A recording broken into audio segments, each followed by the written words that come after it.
लगी बुझवा इंदो आमादू लड़ते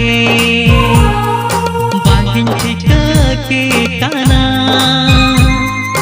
इंदो मासे चीकते